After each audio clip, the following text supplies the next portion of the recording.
Back pain எந்த ரீல திறந்தாலும் back pain, எந்த therapist எடுத்தாலும் பேக் பெயினை பற்றி எக்ஸசைசஸ் போடுறாங்க.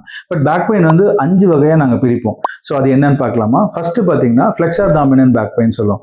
பேஷண்ட் வந்து ஏதாவது ஒரு வெயிட்டை தூக்கிட்டாங்க, ஃப்ரண்ட்ல பெண்ட் பண்ணி தூக்கிட்டாங்க, அதனால உண்டாகிற பெயின் வந்து பேக் பெயின் வந்து ஃப்ளெக்ஸர் டாமினன்ட் பேக் பெயின் சொல்லுவோம். அவங்களுக்கு எப்போ ரிலீவ் ஆகும் பார்த்தீங்கன்னா, அந்த ஃபார்வர்ட் பெண்டிங் இல்லாமல் ஒரு ஸ்டாண்டிங் போர்ஷன்ல இருந்தாங்கன்னா அவங்களுக்கு பெயின் தெரியாது.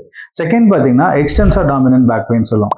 அதுனா என்னன்னு பார்த்தீங்கன்னா நிறைய நிற்கிறதுனால வரும். For example sales girls, sergeants, traffic sergeants, teachers, இவங்க எல்லாருமே நிற்கிறதுனால அவங்களுக்கு உண்டாகிற பேக் பெயின். அந்த பேக் பெயின் பார்த்தீங்கன்னா நிற்கிறதுனால இருக்கும். அது ரிலீவ் ஆகணும், அவங்க உட்கார வச்சா பேக் பெயின் குறைஞ்சிடும். இது செகண்ட் டைப்.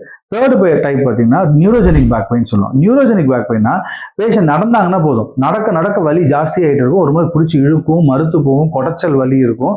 அதே அவங்க சேர்ல உட்காந்துட்டாங்க அந்த பெயின் தெரியாது. ரெஸ்டிங் ஃபேஸ்ல போனா பெயின் போயிடும். அதே திருப்பி நடந்தாங்கன்னா திருப்பி பெயின் ஸ்டார்ட் ஆகும். இது வந்து நியூரோஜெனிக் பேக் பெயின் சொல்லுவோம். ஃபோர்த் வந்து இன்ஃப்ளமேட்டரி பேக் பெயின். இது வந்து கிராஸா இருக்கும், நைட்டு படுக்கும்போது வலி இருக்கும், காலையில் எந்திக்கும் போது வலி இருக்கும். இது ரொம்ப காமன்லி பார்த்தீங்கன்னா ஏஜ் குரூப் ஆஃப் 30s இருக்கவங்களுக்கு இந்த பெயின் வரும்.